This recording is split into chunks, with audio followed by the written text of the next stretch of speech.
Hi hello வணக்கம். நான் உங்கள் ரஞ்சி பிக் பாஸில் சந்திக்க உங்கள் எல்லாரையும் பார்க்க ஓடி வந்துட்டேன். ரொம்ப நாளுக்கு முன்னாடி நம்ம வந்து பிக் பாஸ் வீடியோஸ்லாம் போட்டுட்ருந்தோம். இந்த சீசன் ஏன் விடக்கூடாது அப்படின்னு சொல்லி தவறாக முடிவெடுத்தேனா சரியாக முடிவெடுத்தேனா தெரிலங்க. டே 1 தான் இது. பார்ப்போம், போக போக தெரியும். ஒன்றுமே புரியலை. அதே கதை தான் இங்கேயும். ஸோ ஃபஸ்ட்டு டே என்ன நடந்தது அப்படின்னு சொல்லி பார்க்கலாம். அதுக்கு முன்னாடி சேனலை சப்ஸ்கிரைப் பண்ணாதவங்க சப்ஸ்கிரைப் பண்ணுங்க. அண்ட் பக்கத்தில் இருக்க பெல் ஐக்கானை டங்குன்னு தட்டிடுங்க. ஸோ ஃபர்ஸ்ட் டே வந்து நம்ம திவாகர் தான் வந்து கண்டென்ட் வந்து ஆரம்பிச்சு வச்சுருக்காங்க அப்படின்ட்டு சொல்லலாம். ஃபிசியோதெரப்பியும் டாக்டரும் ஒன்று தான். அண்ட் நாங்கள் வந்து டாக்டர்னு பேர் போட்டுக்கலாம் அப்படின்னு சொல்லி ஆரம்பிக்கிறாங்க. அண்ட் பிரவீனும் சரி, கெமியும் சரி, நம்மளோட பாரும் சரி, அதுக்கு ரிலேட்டடாக பேசுகிறத நம்ம பார்க்குறோம். அண்டு மார்னிங் விடிஞ்ச உடனே நம்ம பிரவீன் காந்தி அவர்கள் வந்து ஒரு 2 டிஃப்ரென்ஸ் சொல்கிறாங்க. அதாவது பெண்களுக்கும் ஆண்களுக்கும் என்ன டிஃப்ரென்ஸ் அப்படின்னு பார்த்தீங்கன்னா, பெண் என்பவள் 2 விஷயத்தில் வந்து அவங்களோட மைனஸ் இருக்குமா. என்னென்னா, ஒன்று பேராசையாக, ஒன்று வந்து பொறாமையாக, என்னமோ ஆண்களுக்கு இல்லாத மாதிரி அவங்க பேசவும். நம்மளோட நந்தினி இருக்காங்க இல்லையா, அவங்க வந்து அது எப்படிங்க சொல்லலாம், ஆண்களுக்கும் இருக்க தான் செய்யுது அப்படின்னு சொல்கிறாங்க. விக்ரமும் வந்து சப்போர்ட் பண்ணுறாங்க. அண்ட் அது மட்டும் இல்லாமல் ஆண்கள் அப்போ எப்படி அப்படின்னு கேட்கும்போது, ஆண்கள் வந்து என்னென்னா ஸ்மார்ட்டாக காட்டிக்க, தன்னை வந்து பெட்டராக காட்டிக்க தான் வந்து ட்ரை பண்ணுவான். ஆனால் வந்து மற்றபடி வேறு எதுவும் இல்லை அப்படிங்கிற மாதிரி சொல்கிறாங்க. இன்னும் என்னென்ன சம்பவம் பண்ண காத்துட்ருக்காங்கன்னு தெரியல, பொறுத்திருந்தான் பார்க்கணும். அதற்கு அடுத்தது வந்து கொரட்டை விடுறது வந்து ஒரு சம்பவம் ஆகிடுது. அது என்னென்னா, நம்ம திவாகர் கொரட்டை விட்டுருப்பாப்புல, அண்ட் பிரவீனும் கொரட்டை விட்டுருப்பாங்க போல இருக்குது. எஃப்ஜே வந்து இந்த சைடில் திரும்பி படுங்க, ரொம்ப டிஸ்டர்ப் ஆகுது அப்படின்னு சொல்லவும் நம்ம திவாகருக்கு வந்து கோவம் வந்துடுது. காலையிலே வந்து புலம்பிகிட்ருக்காப்புல. அதாவது யாரும் இங்கே என்னமோ கொரட்டை விடாத மாதிரி, நான் தான் விடுற மாதிரி எல்லாரும் பேசுகிறாங்க அப்படின்னு சொல்லவும் பிரவீனுக்கும் திவாகருக்கும் வாக்குவாதம் வந்துடுது. அப்போ வந்து என்னென்னா, நீங்கள் ரொம்ப கொரட்டை விடுறீங்க, நானும் தான் கொரட்டை விடுறேன், உங்களால் வந்து நான் கீழெல்லாம் படுத்திருக்கேன் அப்படின்ட்டு சொல்கிறாங்க. அதுக்கு அடுத்தது கை நீட்டி பேசாத, நீ கை நீட்டி பேசாத அப்படின்னு சொல்லிட்டு மாற்றி மாற்றி கை நீட்டி பேசிகிட்டு இருந்தாங்க. அதை நம்ம பார்க்குறோம். இதுக்கிடையில் வந்து கெமி வரும். கெமிக்கிட்ட வந்து நம்ம திவாகர் வந்து சண்டை போடுறத நம்ம பார்க்குறோம். ஆனால் ஒன்றுங்க, டே 1லே கண்டென்ட்டை ஸ்டார்ட் பண்ணது என்னமோ கெமி, திவாகர், பிரவீன் அப்படின்ட்டு சொல்லலாம்.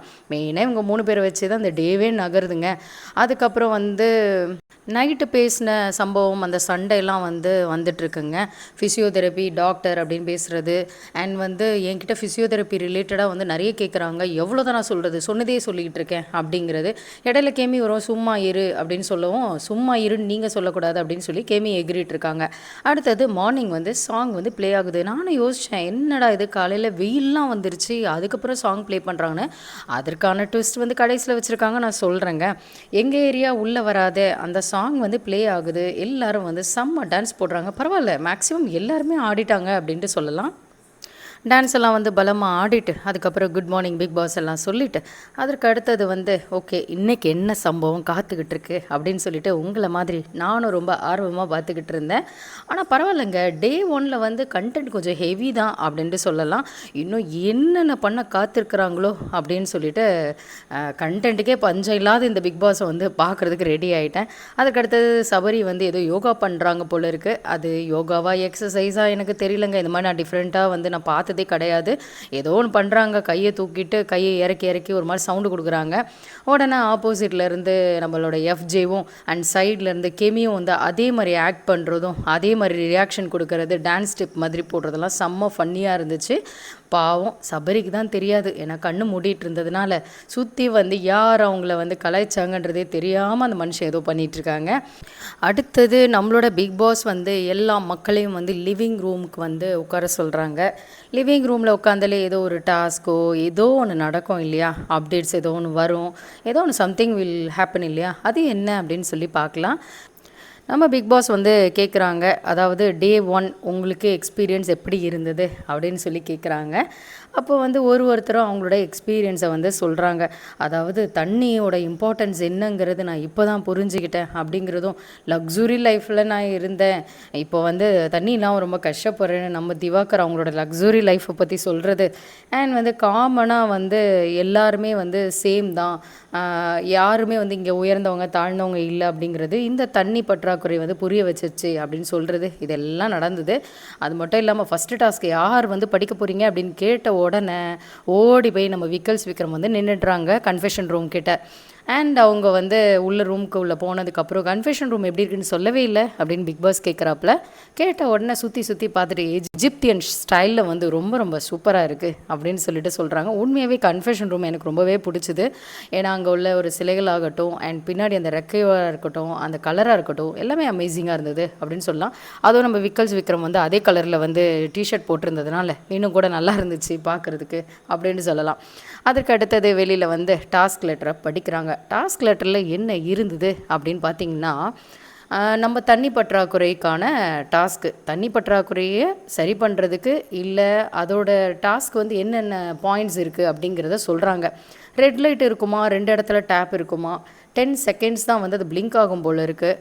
அப்போ வந்து என்னென்னா எந்த டேப்பில் தண்ணி வருதோ கடகடன்னு அந்த டேங்க்கை வந்து இழுத்துட்டு போயிட்டு அந்த டேப்பில் வைக்கணும். 500 லிட்டர் தான் வந்து மேக்ஸிமம் இருக்குது. ஆனால் இங்கே 20 பேர் இருக்கீங்க, ஸோ நீங்கள் பார்த்து தான் யூஸ் பண்ணி ஆகணும் அப்படின்ட்டு சொல்கிறாங்க. இந்த வீட்டில் வந்து 2 இடம் இருக்குது இல்லையா, அதாவது சூப்பர் டீலக்ஸ் ரூம்னு ஒன்று இருக்குது, நார்மல் பிக் பாஸ் ஹவுஸ்னு ஒன்று இருக்குது. ஸோ சூப்பர் டீலக்ஸ் ரூமில் வந்துட்டு ஒரு ஆளை வந்து நம்ம சூஸ் பண்ணணும். அவங்க வந்து வாட்டர் சூப்பர்வைசர். பிக் பாஸ் ரூமில் வந்து ஒரு ஆளை சூஸ் பண்ணணும், அவங்க வந்து ஹெல்ப்பர் அப்படின்ட்டு சொல்கிறாங்க. ஸோ வாட்டர் சூப்பர்வைசராக வந்து 7 பேர்லேருந்து ஒரு ஆள் எடுக்கணும். மீதி பேர் வந்து எத்தனை 14 இல்லையா, அந்த 14லேருந்து ஒரு ஆள் வந்து ஹெல்ப்பராக எடுக்கணும். ஸோ 2 வீட்லேயும் மாறி மாறி டிஸ்கஸ் பண்ணிவிட்டு ஃபைனலாக வந்து கம்ருதீன் அண்ட் சபரியை வந்து சூஸ் பண்ணுறாங்க. Kamrudeen from deluxe room and நம்மளோட சபரி ஃப்ரம் பேரே வரமாட்டேங்குது, சபரி ஃப்ரம் நம்மளோட பிபி ஹவுஸ் அப்படின்ட்டு சொல்லலாம். இவங்க 2 பேரும் வந்து அந்த டேங்க்கு கிட்ட நிற்கிறாங்க. அப்போ வந்து கெமி கூட கேட்குறாங்க, நான் அடிக்கும்போது வலிக்குதுன்னு சொன்னேன், இப்போ இழுக்க மட்டும் ஸ்ட்ரென்த் இருக்கா அப்படின்னு சொல்லிட்டு கேட்குறாங்க. கெமி வந்து எங்கே பிரச்சனை பண்ணலாம் அப்படின்னு சொல்லிட்டு ஸ்டார்ட் பண்ணிட்டாங்க. ஃபஸ்ட்டு டேலேருந்து ஃபஸ்ட்டு மினிட்லேருந்து அப்படின்னு சொல்லலாம். கடகடன்னு வந்து அந்த டேங்க் இழுத்துட்டு போயிட்டு வைக்கிறாங்க. ஏன்னா அந்த லைட்டு பிளிங்க் ஆகுது, கடகடன்னு வச்சுடுறாங்க, எந்த தண்ணியும் வேஸ்ட் பண்ணலை. அண்ட் நம்மளோட சபரி ரொம்ப ஸ்மார்ட்டாக வந்து யோசிக்கிறாங்க. இவ்வளோ தண்ணி வந்து முகம் கழுவுறதுக்கு, இவ்வளோ தண்ணி வந்து சமைக்கிறதுக்கு, இவ்வளோ தண்ணி வந்து குளிக்கிறதுக்கு, இந்த மாதிரி நம்ம பிரித்து யூஸ் பண்ணணும், எல்லாருக்கும் ஈக்குவலாக டிஸ்ட்ரிபியூட் பண்ணணும் அப்படிங்கிற பிளான் எல்லாம் வந்து போடுறாங்க நம்மளோட ஹெல்ப்பரான சபரி. பட் சார்னு கூப்பிட்டாலும் நம்மளோட சூப்பர்வைசர் வந்து வேறு லெவலில் வந்து சபரியோட பாயிண்ட்ஸ் வந்து அக்செப்ட் பண்ணுறது வந்து அப்ரிஷியேட் பண்ணலாங்க. அப்போ வந்து பிக் பாஸ் சொல்கிறாங்க என்னென்னா, இது வந்து குடிக்கிற தண்ணி கிடையாது, குடிக்கிறதுக்கு உங்களுக்கு தனியாக வரும், அதற்கான ட்விஸ்டெல்லாம் இருக்குது. ஸோ நீங்கள் வந்து இந்த தண்ணியை மற்ற விஷயத்துக்கெல்லாம் யூஸ் பண்ணலாம் அப்படின்னு சொல்லிட்டு ஒரு பக்கம் பேசிகிட்ருக்க, ஒரு பக்கம் சோப்பு நுரையோட நம்மளோட திவாகர் வந்து கலையரசன் கிட்ட நடித்து காட்டுறாப்புல. எதற்கு இது வந்து வெளியில் சோஷியல் மீடியாவில் சில யூடியூப்லேயே வந்து பார்க்க முடியல நினச்சா பிக் பாஸில் பார்க்க வச்சுட்டாங்க. அதை வேறு ரிவ்யூஸ் வீடியோ நான் போடுறேன், வேறு வழி இல்லை, அப்புறம் ஏன் பண்ணுறேன்னு கேட்காதீங்க. பட் நான் என்ன பண்ணுறது, நான் எதிர்பார்த்தேன்னா இந்த மாதிரி பீப்புள் வருவாங்கன்ட்டு இந்த மாதிரி நான் மட்டும் புலம்பலைங்க, நிறைய யூடியூபர்ஸ் புலம்புறதை நான் பார்த்துக்கிட்டு தான் இருக்கேன். ஓகே, கண்டென்ட் இருந்தால் சரி, ஏதோ ஒன்று பேசுறதுக்கு இன்ட்ரெஸ்டிங்காக இருக்கும் அப்படின்னு சொல்லிட்டு போகலாம். அடுத்தது ஸ்டோர் ரூமில் வந்து வாட்டர்லாம் இருக்கும், குடிக்கிறதுக்கு தண்ணி வரும் அப்படின்னு சொல்லிட்டு படிக்கிறாங்க. அண்ட் வந்து வாட்ரு வந்து நம்மளோட கெமி வந்து ஒளிச்சு வைக்கிறதெல்லாம் நம்ம பார்க்குறோம். ட்ரெஸ்க்குள்ளே ஒழிச்சிட்டு எடுத்துகிட்டு போயிட்டு வேறு ஒரு இடத்துல வந்து ஒளிச்சு வைக்கிறாங்க. இதுக்கு சம்மந்தமாக எதனா கேஸ் ஆகுமா தெரியல. பட் இவ்வளோ தண்ணி பிரச்சனையில் இந்த கேம் தேவையா அப்படின்னாலும் ஃபன்னு தான் அப்படிங்கிறாங்க. பார்ப்போம், பொறுத்து இருந்து பார்க்கணும். ஸோ இந்த மாதிரி 1 by 1 வந்து போயிட்டுருக்கு. அண்ட் ஸ்டார்டிங்லேயே டே 1லேயே வந்து அந்த வாட்டர் டேங்க்கை வந்து வச்சுட்டு ரொம்ப சீரியஸ்னஸ் க்ரியேட் பண்ணுறது வந்து நல்லா இருக்குது, சுவாரஸ்யமாக இருக்குன்னு சொல்லலாம். அது மட்டும் இல்லாமல் வீட்டில் இருக்க எல்லா கண்டஸ்டண்ட்டும் மோஸ்ட்லி வந்து ஸ்டார்ட் பண்ணிட்டாங்க அவங்களோட கேமை, 1 or 2 மெம்பர்ஸ் தவிர. நம்ம திவாகர் வந்து எல்லோரும் பாடும்போது இவங்க வந்து நடிக்கிறது வந்து நம்மளுக்கு ப்ளே ஆகிட்டுருக்கு. நம்மளோட ஐயோ முடியலங்க, இந்த திவாகரை தான் சுற்றி காட்டுறாங்க 1 hour எபிசோடில். சரி 24 hours வைக்கலனாலும் அங்கங்கே போய் பிரச்சனை பண்ணிட்டு தான் இருக்காங்க. பார்ப்போம் எவ்வளோ நாள் இந்த ஆட்டம் போகுது அப்படின்னு சொல்லிட்டு. இல்லை கண்டென்ட் நிறைய கொடுக்குறாங்கன்னு சொல்லிட்டு மக்கள் விட்டால் ஃபைனலிஸ்ட் ஆக்கிட்டு வின்னர் ஆக்கிடுவாங்களான்னு வர பயமாக இருக்குது, பக்குன்னு இருக்குங்க. அதற்கு அடுத்து வந்து நம்மளோட லிவிங் ரூமில் கூப்பிட்டுட்டு நாமினேஷன் ப்ராசஸ் ஸ்டார்ட் ஆகுது. நாமினேஷன் ப்ராசஸ் வந்து இந்த தடவை வேறு மாதிரி இருக்கும். அதாவது சூப்பர் டீலக்ஸ் ரூமில் இருக்கவங்க சேஃபு, ஆனால் எல்லோரும் கிடையாது. பாதிக்கு பாதி பேர் 50% பீப்புள் வந்து சேவ் பண்ணலாம். நீங்கள் வந்து யாரை சேவ் பண்ணலாம் யாரை சேவ் பண்ணக்கூடாதுன்றது டிசைட் பண்ணலான்னும் போது பிரவீனும் சரி, அதாவது பிரவீன் காந்தியும் சரி, நம்மளோட கம்ருதீனும் சரி, நான் வெளியில் போகிறதுக்கு நாமினேஷனில் வர்றதுக்கு நான் ரெடி அப்படிங்கிறாங்க. நம்மளோட பிரவீன் காந்தி எதுக்காக சொல்கிறாங்கன்னா, இளைஞர்களுக்கு வழி விடுறாங்களாமோ, வழி விடுறாங்கன்னா அப்போ இந்த ஷோக்கே வந்திருக்கக்கூடாது. ஸோ அதை சொல்கிறாங்க. நம்மளோட கம்ருதீன் வந்து மக்களுக்கு பிடிச்சிருந்தா இருக்க வைக்கட்டும் அப்படின்னு சொல்லிட்டு சொன்னாங்க. That is fair enough. And next வந்து மீதி பேர்லாம் வந்து அவங்கவுங்களோட பாயிண்ட்டை வந்து சொல்கிறாங்க. நான் வந்து இங்கே ஏன் இருக்கணும் அப்படின்னா, மீனவ சமுதாயத்துலேருந்து வந்திருக்கேன், அண்ட் நான் வந்து இப்போ தான் கெரியரை ஸ்டார்ட் பண்ணியிருக்கேன் அப்படின்னு சொல்லிட்டு துஷாராக இருக்கட்டும், நம்மளோட சுபிக்ஷாவாக இருக்கட்டும், இவங்கெல்லாம் வந்து பேசுகிறத நம்ம பார்க்குறோம். அடுத்து 1 by 1 நாமினேஷன் வந்துட்டுருக்கு. ஒரு பக்கம் ஹாப்பியாக இருந்தது. என்னென்னா திவாகர் வந்துட்டாங்க, கலையரசன் வந்துட்டாங்க. எனக்கு என்னமோ கலையரசன் போயிடுவாங்களோ அப்படின்னு தோணுது. பட் சில காமெடி கண்டென்ட் ஏதோ ட்ரை பண்ணுறாங்க. பட் நிறைய பேர் ஓப்பன் அப் ஆயாச்சு. அதனால் வந்து நம்ம பொறுத்திருந்தான் பார்க்கணும். இன்னும் வந்து 4 நாள் இருக்குது இல்லையா? ஸோ பார்ப்போம் யார் வந்து எவிக்ட் ஆகுறாங்க அப்படின்னு சொல்லிட்டு. அடுத்தது வந்து இந்த நாமினேஷன் வந்து 50% தான் அப்படின்னு சொன்னாங்க இல்லையா? ஸோ 7 பேரில் வந்து 4 பேர் தான் போவாங்க அப்படின்னும்போது, 4 பேர் தான் நாமினேஷனுக்கு போவாங்கன்னும்போது, நம்ம துஷார் அப்புறம் சுபிக்ஷா இவங்க வந்து எஸ்கேப் ஆகிட்டாங்க. அதனால் வந்து பிரச்சனை இல்லை.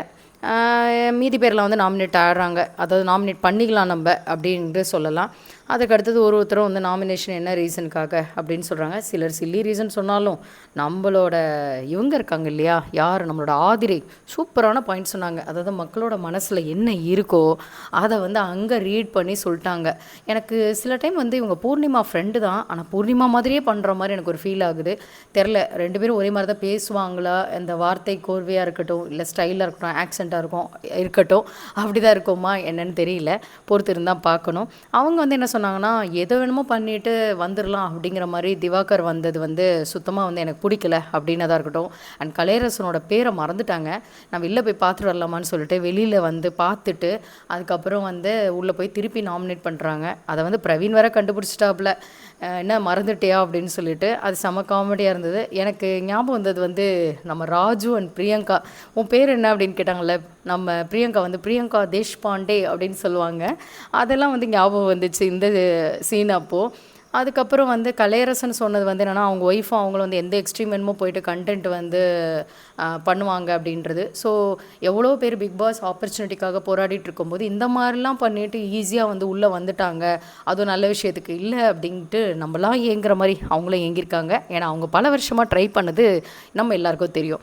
ஸோ இதெல்லாம் வந்து போகுது. அதுக்கப்புறம் பார்த்திங்கன்னா நாமினேஷன்ஸில் வந்து ஒரு 4-5 பேர் வந்து 3 ஓட்டு, தலா 3 ஓட்டு வாங்குறாங்க. வியானா அந்த மாதிரி என்ன சொல்கிறது, பிரவீன் இவங்கெல்லாம் வாங்குறாங்க.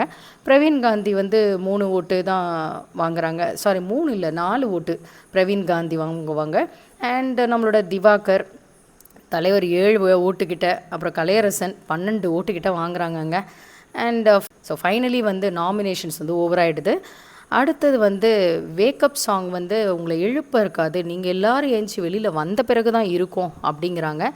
அண்ட் வந்து நம்மளோட பிக் பாஸ் ஹவுஸ்க்கும் சூப்பர் டிலக்ஸ் ஹவுஸ்க்கும் என்ன டிஃப்ரென்ஸ் அப்படின்னு கேட்குறாங்க. அதாவது பிக் பாஸ் ஹவுஸை பொறுத்த வரைக்கும் அலாரம் இருக்குமா, சூப்பர் டிலக்ஸ் வீட்டுக்கு போகக்கூடாதான், லக்ஸுரி எதுவும் கிடையாது, டாஸ்க் நீங்கள் தான் பண்ணணும், அண்ட் கேப்டன்ஷிப் உங்களுக்கு தான் அப்படிங்கிறாங்க. நம்மளோட சூப்பர் டிலக்ஸை பொறுத்த வரைக்கும் அவங்க வேலை வாங்கலாம் அப்படின்னு சொல்கிறாங்க.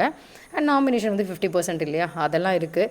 அண்ட் கேஸ் வந்து ஆன் ஆகுது, ஓவன் ஆன் ஆகுது, ஃப்ரிட்ஜ் வந்து அலோவ் பண்ணுறது, இது எல்லாமே சூப்பர் டிலக்ஸ் ரூமில் உள்ளவங்க எஞ்சாதான் அப்படின்றாங்கங்க. அதற்கு அடுத்தது வந்து ஒரு நாள் கூத்து அப்படிங்கிற ஒரு ஸ்டிக்கரை வந்து யாருக்கு வந்து ஒட்டணும் அப்படின்னு சொல்லி கேட்கும்போது ஒருத்தருக்கு ஒட்டுறாங்க. இதில் வந்து நல்ல வேலை 3 பேர் தான் வந்து ஒருத்தருக்கு ஒட்ட முடியுன்றதுனால நிறைய பேர் தப்பிச்சுக்கிட்டாங்க. நம்ம கலையரசன் கூட சொல்கிறாப்புல, இதை வந்து எல்லாருக்கும் விட்டுருந்தாங்கன்னா நான் இருந்த 12 பேர் எனக்கு ஓட் பண்ணவங்களையும் கண்டுபிடிச்சிருப்பேன் அப்படின்னு சொல்கிறாங்க. ஸோ இதை மாதிரி போகும்போது நம்மளோட திவாகர் எக்ஸ்ட்ராவாக பேசும்போது பிக் பாஸ் வந்து சொன்னாங்கள்ல, எனக்கு கூட தான் சங்கடமாக இருக்குது அப்படின்னு சொல்லிட்டு, அது எனக்கு சிரிப்பாக இருந்ததுங்க. நம்ம வாய்ஸை வந்து பிக் பாஸ் பேசுகிறாங்க. ஸோ ஹாப்பியாக இருந்தது. இதுதான் இன்றைக்கி நடந்தது. அண்ட் நான் உங்களை நாளை சந்திக்கிறேன். இன்றைக்கி டே 1 எபிசோட் லேட்டாக வந்துச்சு, நாளையிலேருந்து சீக்கிரம் போட ட்ரை பண்ணுறேன். உங்கள் எல்லோரையும் மீட் பண்ணுறேன். நன்றி, வணக்கம். This is me Ranji signing off.